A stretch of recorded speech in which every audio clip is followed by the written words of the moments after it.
صدقہ فطر کسے کہتے ہیں بیسیکلی؟ قرآن رشید میں قد افلح من تزکا، کامیاب ہوا وہ شخص جس نے زکوٰۃ دی، من تزکا۔ عید کے ہم اکثر دیکھتے ہیں کہ آج کل چوکوں چوراہوں پر جو پیشہ ورانہ بکاری ہیں، اکثر لوگ ان کو جو اپنا وہ فطرانہ ادا کر رہے ہوتے ہیں۔ صاحب نصاب کو کیسے فطرانہ لگے گا؟ اس لیے مانگنے والوں کو آدمی ویسے ہی دے دے، 10-20 حسب توفیق دے دے، لیکن فطرانہ ان کو نہ دے۔ فطرانے کے لحاظ سے پوری تحقیق ہو کہ میں کہاں دے رہا ہوں اور کس کو دے رہا ہوں۔ فطرانہ دے رہے ہیں، دیگر نفلی صدقات دے رہے ہیں، وہاں آپ ایک مد عطیے کی بنا لیں اہل سادات کے لیے۔ السلام علیکم ناظرین، میں ڈاکٹر ارماڈا، امید کرتے ہیں آپ سب خیریت سے ہوں گے۔ شیئرنگ اور پروفیشنل وزڈم میں آپ سب کو خوش آمدید کہتے ہیں۔ ناظرین، آج جس موضوع پہ بات کرنے جا رہے ہیں وہ صدقہ، فطرانہ، زکوٰۃ، ان عوامل پہ بات کرنے کے لیے ہمارے ساتھ موجود ہیں علامہ فدا الرحمن حیدری، جو کہ خطیب ہیں باغ جناح مسجد کے۔ السلام علیکم سر، آپ کو خوش آمدید کہتے ہیں آج کے پروگرام میں۔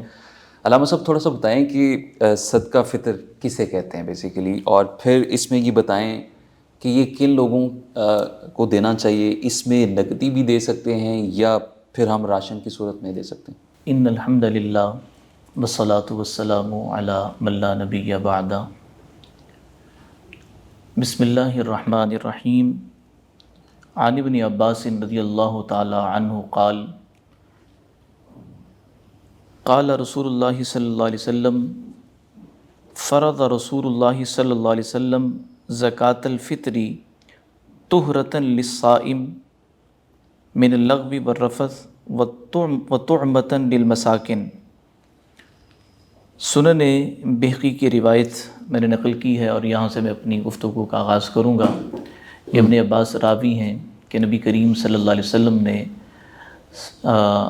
یہ صدقۃ الفطر کو فرض قرار دیا ہے، اور پھر اس کا مقصد بھی اس حدیث میں بیان کر دیا گیا کہ روزے دار کی روزے کے دوران جو کمی اور کوتاہی ہوئی اس کی تلافی اور مساکین کی مدد و اعانت، دو چیزیں آ گئی۔ دیکھیں، پورا ماہ سیام جس میں آدمی روزہ رکھتا ہے اور بشری تقاضوں کے پیش نظر کہیں نہ کہیں قدم ڈگمگا جاتے ہیں، کوتاہی سرزد ہو جاتی ہے، آدمی نفس کے بہکاوے میں آ جاتا ہے، تو بنیادی طور پہ صدقہ فطر کیا ہے کہ روزوں کی تطہیر سمجھ لیں، اور روزوں کے حوالے سے تزیین و آرائش کس سے ممکن ہے؟ صدقۃ الفطر سے۔ اب ایک چیز کہ میرے روزوں کے دوران جو مجھ سے کمی کوتاہی ہوئی اس کی تلافی، نمبر 2 معاشرے میں توازن برقرار رکھنے کے لیے، معاشرے میں اس طبقے کی مدد جو عید کی خوشیوں کے حوالے سے بنیادی ضروریات سے محروم ہے، اور عید کی خوشیوں میں انہیں شریک کرنے کے لیے کہ خوشیاں سانجی ہیں، غم سانجے ہیں، تو دیگر طبقات کو صاحب ثروت لوگ اپنے ساتھ خوشیوں میں شریک کرنے کے لیے انہیں صدقہ فطر دیں گے۔ ٹھیک، یہ بنیادی طور پر اس کی وجہ ہمیں سمجھ میں آ گئی کہ مقصد کیا ہے، مقصد کیا ہے اور یہ کس طرح جی سے؟ بالکل ٹھیک ہے۔ اگلی چیز یہ ہے جو سوال آپ نے کیا کہ نقدی ہی دینی ہے یا راشن کی صورت میں؟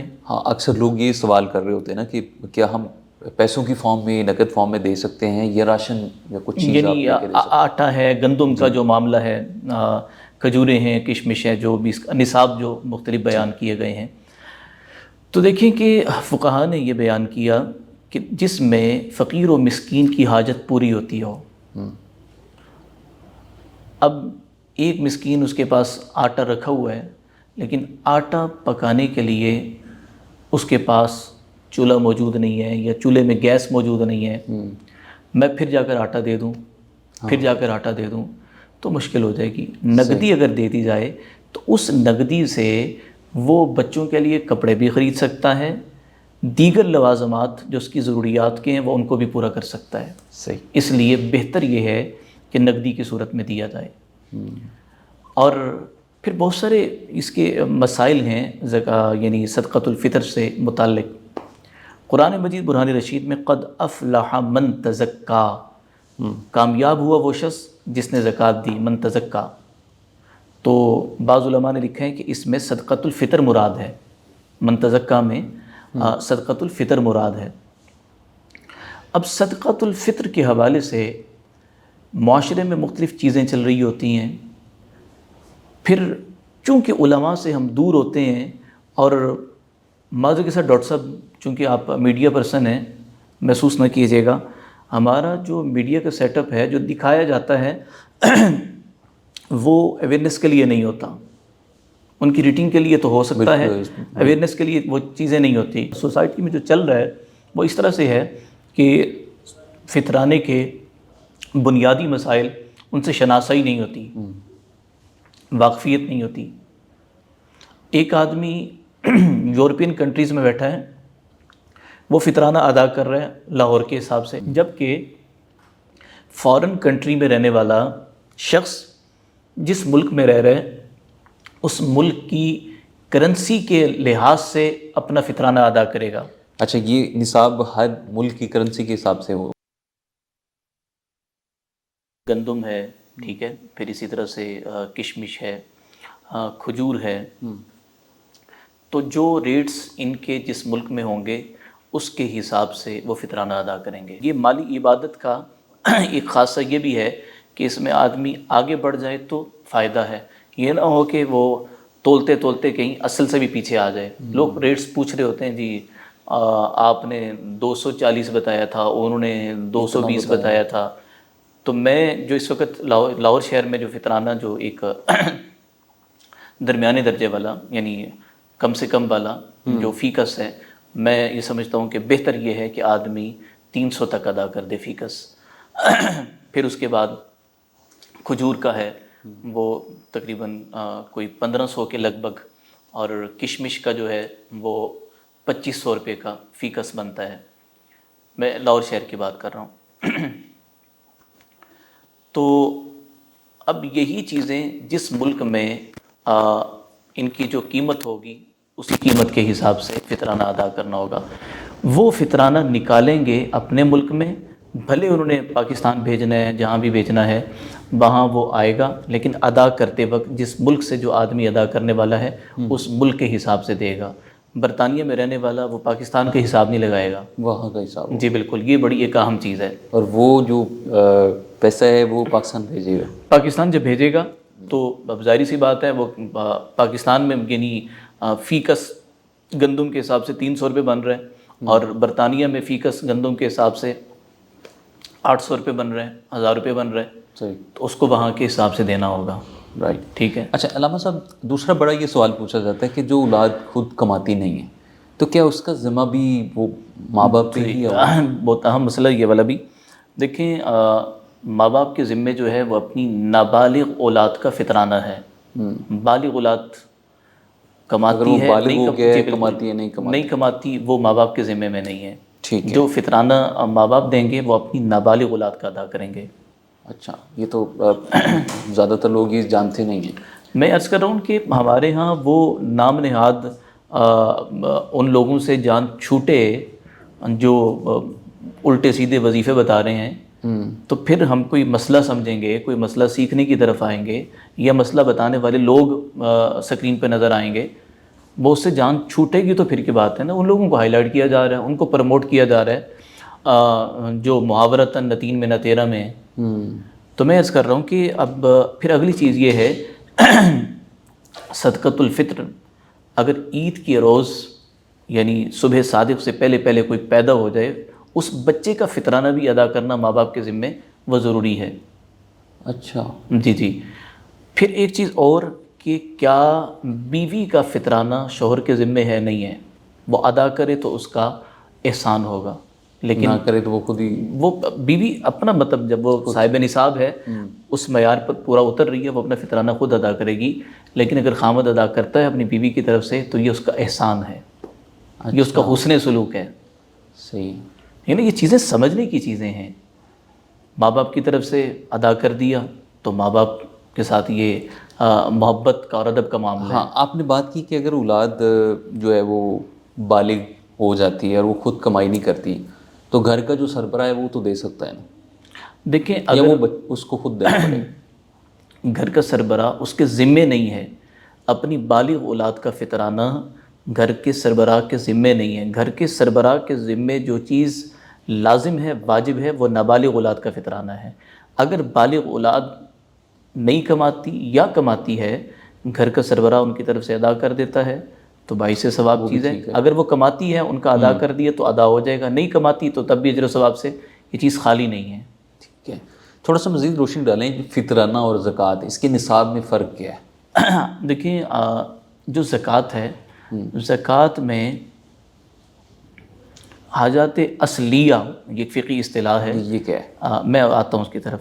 حاجات اصلیہ کا کوئی شمار نہیں ہوتا. زکوٰۃ میں سیدھی سیدھی چند چیزیں ہیں. سونا ہے تو 7.5 تولے ہو, چاندی ہے تو 52.5 تولے ہو, روپیہ ہے تو 52.5 تولے چاندی کے برابر ہو, یا سامان تجارت ہے تو 52.5 تولے چاندی کی مالیت کا سامان تجارت ہو. تو یہ چیزیں ہیں, ان پر زکوٰۃ فرض ہو جاتی ہے. جبکہ فطرانہ اور قربانی کا جو نصاب ہے وہ اس طرح سے ہے کہ فطرانے کے اندر جو چیز زائد, مثلاً کی بات, میرے 3 جوڑے ہیں جو میری ضرورت کے ہیں. اب جو زائد جوڑے ہیں ان کی مالیت لگائی جائے گی.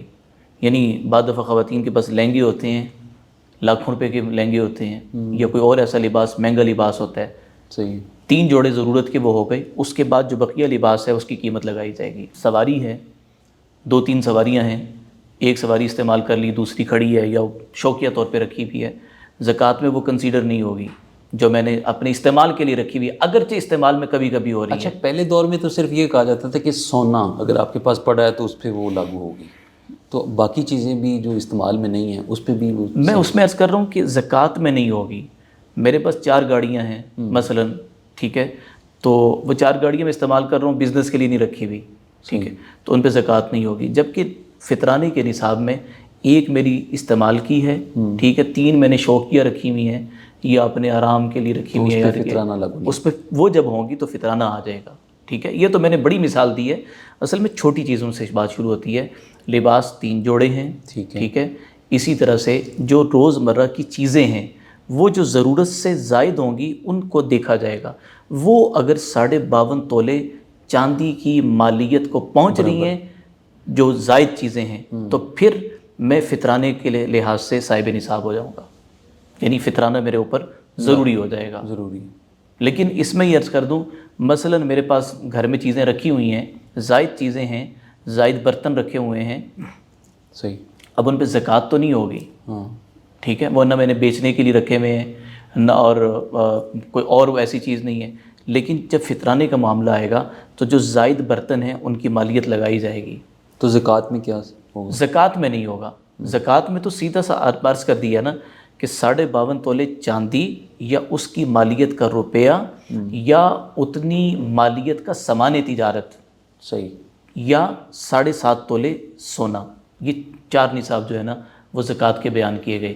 جبکہ فطرانے میں یہ ہوتا ہے کہ گھر میں رکھی ہوئی چیزیں جو زائد چیزیں ہیں, ضرورت سے زائد چیزیں گھر میں رکھی ہوتی ہیں نا عام طور پر, تو وہ جو زائد چیزیں ہیں وہ زائد چیزیں زکوٰۃ کے لحاظ سے تو شمار نہیں ہوں گی, لیکن فطرانے میں وہ نصاب کا سبب بن جائیں گی. اچھا ٹھیک ہے, تو اس پہ کتنا کچھ سیپریٹ اس پہ ہوگا؟ یہ دیکھیں وہ جب مالیت کو پہنچ جائیں گی, 52.5 تولے چاندی کی مالیت کو پہنچ جائیں گی, تو پھر فی کس آدمی کو فطرانہ ادا کرنا ہوگا. شادی شدہ ہے, نابالغ بچے ہیں تو ان کا بھی ادا کرنا ہوگا. اور اگر اولاد بالغ ہو گئی ہے تو پھر بالغ اولاد کا فطرانہ اس کے ذمہ نہیں ہوگا. ٹھیک ہے, نابالغ اولاد کا فطرانہ اس شخص کے ذمہ ہوگا. ماں باپ کا فطرانہ آدمی کے ذمہ نہیں ہوتا, بیوی کا فطرانہ آدمی کے ذمہ نہیں ہوتا. اچھا علامہ صاحب, آج کل ہم دیکھتے ہیں کہ عید کے یا عید کے ہم اکثر دیکھتے ہیں کہ آج کل چوکوں چوراہوں پر جو پیشہ ورانہ بکاری ہیں, اکثر لوگ ان کو جو اپنا وہ فطرانہ ادا کر رہے ہوتے ہیں, تو کیا ان کو دینا یہ قبول ہے یا نہیں؟ دیکھیں سب سے پہلی چیز تو یہ ہے, فطرانہ یہ صدقہ واجبی ہے. جیسے زکوٰۃ واجب، ایسے ہی فطرانہ بھی۔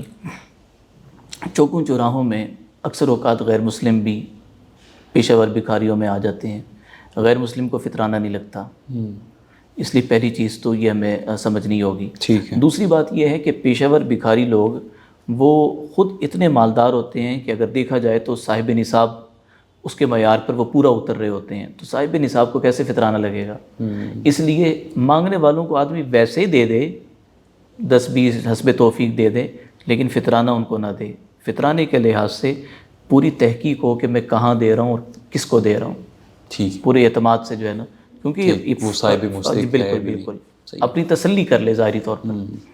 اچھا، ہم اہل سادات میں دیکھتے ہیں کہ ان پر زکوٰۃ اور فطرانہ تو جائز ہی نہیں ہے، لیکن کچھ ایسے لوگ مستحق ہوتے ہیں جن کو اصل میں ضرورت ہے حقیقتاً، تو ان کے لیے کیا کیا جائے؟ دیکھیں، میں اس حوالے سے میں عرض کروں کہ یہ ایک المیہ ہے اس معاشرے کا کہ مسلمانوں میں سے وہ طبقات، خاندان جن کو زکوٰۃ نہیں لگتی، اور اس ضمن میں ڈاکٹر صاحب بات کو تھوڑا سا اور بڑھا دوں، ہمارے ائمہ مساجد اور خطبہ، آپ یقین جانیے میں خود اسی فیلڈ کا آدمی ہوں، مجھے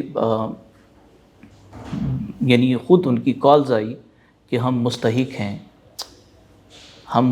ہیں، لیکن معاملہ یہ ہے علماء کو زکوٰۃ و فطرانہ نہ دیا جائے۔ اسی طرح سے جو آپ نے سوال کیا اہل سادات کا، میں دونوں چیزوں کو جوڑ کر جواب دینے کی کوشش کروں گا۔ اہل سادات کے لیے عطیے کی جو ہے نا وہ مد ہونی چاہیے، ہدیہ ہونا چاہیے، ہدیہ ہونا چاہیے۔ ٹھیک ہے۔ ان صاحب ثروت لوگوں سے ملتمس ہوں اور گزارش کر رہا ہوں کہ آپ جہاں زکوٰۃ دے رہے ہیں، فطرانہ دے رہے ہیں، دیگر نفلی صدقات دے رہے ہیں، وہاں آپ ایک مد عطیے کی بنا لیں اہل سادات کے لیے، کیا؟ اور اسی مد میں ائمہ اور علماء کو بھی رکھیں۔ علماء کی بات آئی، ہم تو ان کی ظاہری پوشاک کو دیکھ کر ہم کہتے ہیں کہ یہ مسکراتے چہرے، یہ حشاش بشاش چہرے، یہ سوٹڈ بوٹڈ لوگ، لیکن باخدا ڈاکٹر صاحب مجھے فون آیا، انہوں نے کہا مولانا میں مستحق ہوں، خیال رکھنا میرا، اللہ، کہ کسی اور کو میں نہیں کہہ سکتا، آپ سے برادرانہ تعلق ہے، یہ آپ کو بتا رہا ہوں میں، وہ مولانا مجھے کہہ رہے ہیں۔ لیکن یہاں یہ بھی عرض کروں کہ کچھ لوگ اپنے ائمہ کو زکوٰۃ و فطرانہ دے رہے ہوتے ہیں، اگر وہ غیر سید ہے تو الگ بات ہے، ٹھیک ہے، مستحق ہے اور ان کے مقتدیوں کے پاس کوئی دوسری مد میں گنجائش نہیں ہے، وہ کرتے ہیں تو اللہ قبول فرمائے گا، لیکن علماء کے ساتھ جو معاملہ ہونا چاہیے وہ عطیے اور ہدیے کا ہونا چاہیے، پروٹوکول سے ہونا چاہیے۔ اسی طرح سے سادات کو جب دیا جائے عزت و تکریم سے دیا جائے۔ عزت و تکریم تو زکوٰۃ و فطرانے میں بھی ہے، وہاں بھی کسی کو یعنی احسان جتلانا نہیں ہے، لیکن کم سے کم یہ جو دو یعنی طبقات ہیں، سادات کا ہو، علماء کا ہو، ائمہ کا ہو، خطباء کا ہو، ان کے لیے اعزاز و اکرام تھوڑا سا مزید بڑھا دینا چاہیے۔ علامہ صاحب میں تھوڑا سا ٹاپک سے ہٹ کے پوچھنا چاہ رہا ہوں کہ آج کل ہم بہت ٹی وی چینلز پر رمضان ٹرانسمیشنز اور ایون کہ عید شو پہ بھی دیکھتے ہیں، بہت سارے وظیفے بتائے جاتے ہیں، علامہ صاحب بیٹھے ہیں، مفتی صاحب بیٹھے ہیں، مولانا صاحب بیٹھے ہیں، اور آج کل تو وہ بڑا وائرل بھی ہے کہ بجلی کے بل پہ آپ بجلی کا جو میٹر ہے آپ وہاں جا کر شہادت کی انگلی کھڑی کریں اور کہیں جی زم زم، اور آپ کا جو بجلی کا بل ہے وہ کم ہو جائے گا۔ دیکھیں کیا صداقت ہے؟ سب سے پہلی بات یہ ہے جس کا میں ایک عقلی مثال دے کر بات کو سمجھانے کی کوشش کروں گا اپنے ناظرین کے لیے، کہ دیکھیں مثال کے طور پر میں کسی سے کوئی چیز خریدتا ہوں، میں آپ سے یہ گھڑی خریدتا ہوں، اس کی مالیت 5,000 روپے 10,000 روپے ہے، ٹھیک ہے، آپ نے یہ اتنی کی خریدی ہے، آپ اس پہ کچھ مارجن رکھ کے منافع لینا چاہتے ہیں، اور میں گھڑی پہ زمزم لکھ کر جناب والا آپ پہ کوئی چھپ پھوک مار کے یہ گھڑی میں آپ سے سستے داموں خرید لوں اور پھر یہ کہوں کہ جی یہ میرے وظیفے کا کمال ہے۔ بھائی اگلے کا کباڑا کر کے یہ وظیفے کا کمال ہے، اس کو تو نقصان ہوگا نا۔ بالفرض کی بات ہے کہ اگر یہ چیز ہو تو یہاں تو معاملہ یہ ہے کہ کوئی عقل پہ پردے پڑے میں کوئی بات کرے تو یوں کرے کہ یار یہ کچھ چیزیں ہیں پڑھنے پڑھانے سے ریلیٹڈ ہیں، وہ آپ پڑھو تو برکت پیدا ہوگی۔ برکت کیا ہوگی کہ بھائی گھر میں پہلے اتنے یونٹ چل رہے تھے تو اب ایک پنکھے سے یہ گزارا ہو رہا ہے، ایک اے سی میں 10 لوگ لیٹ رہے ہیں، 2 گھنٹے چلانے سے اس کی کولنگ زیادہ ہو رہی ہے، یہ بات تو کوئی سمجھ میں آتی ہے۔ لیکن یہ تو نہیں ہے کہ بازار سے آدمی روٹی خریدنے کے لیے جائے، 10 روٹیاں خریدے اور اس کو چھپ چھپ مار کے 10 روٹیوں کی قیمت جتنی بن رہی ہے ان سے کم قیمت وہ یہ کہ جی کہ میں نے تو اتنے میں وہ لے لی. بھائی جو ریٹ طے تھا وہ طے تھا, اس میں وہ تو دینا تھا, وہ تو حق بنتا تھا. ٹھیک ہے. اصل میں نا ڈاکٹر صاحب معاملہ یہ ہے, ہمارے مین اسٹریم میڈیا کا معاملہ یہ ہے یا یوٹیوبرز کا, وہ تڑکا چاہتے ہیں. وہ یہ چاہتے ہیں یار بس ریٹنگ آنی چاہیے, اس میں کچھ بھی ہو, اسلام کا تشخص مٹ رہا ہو, کچھ بھی ہو, اس کی پرواہ نہیں ہے. ایسے غیر ذمہ دار لوگوں کو کیوں بٹھایا جاتا ہے؟ اللہ معاف کرے, اللہ تکبر کے بول سے محفوظ رکھے, جنہیں لفظ میانہ روی بھی نہ بولنا آتا ہو. صرف کسی معروف خطیب, سکالر, عالم کا حلیہ اور اس جیسی گفتگو کی نقالی کر لینا تو ہم اسے یہ کہیں کہ یار یہ جناب کسی اسکول آف تھاٹ کے نمائندہ عالم ہیں. میں آپ کے توسط سے عرض کروں گا کوئی نمائندگی نہیں ہے, کسی ایک بڑے کی کوئی سرپرستی نہیں ہے. کتنی غلیظ باتیں ہیں. ہاں, اس سے آپ دیکھیں نا, پہلے ہی ہم لوگ اسلام سے بہت دور ہو چکے ہیں, اور پھر اس طرح کی باتیں کر کے جس کی کوئی تک نہیں ہے, کسی کی لاجک نہیں بنتی, اور پھر آپ لوگوں کو متنفر کر رہے ہیں اسلام جو سیکھنا چاہ رہے ہیں. کیا وہ یہ عمل سننے کے بعد, کرنے کے بعد, کیا وہ اسلام کی طرف راغب ہوں گے؟ بالکل بھی نہیں. تو اس طرح کی جو چیزیں ہو رہی ہیں سوشل میڈیا پہ, وائرل بھی ہیں, آپ لوگوں کو خود سوچنا چاہیے کہ کیا یہ کارآمد ہیں یا نہیں ہیں, اور اس طرح کے جو علماء کرام ہیں ان کا بائیکاٹ آپ نے خود کرنا ہے. آج کے پروگرام میں اتنا ہی. ہمارے ساتھ موجود تھے علامہ فدا الرحمن حیدری, جو اپنے معلومات ہم سے شیئر کر رہے تھے, اور امید کرتے ہیں آج کا سیگمنٹ, آج کا شو آپ کے لیے مفید ثابت ہوگا. اپنے کامنٹس میں رائے ضرور دیجیے گا. اپنے میزبان ڈاکٹر اماڈا کو اجازت دیجیے. اللہ نگہبان.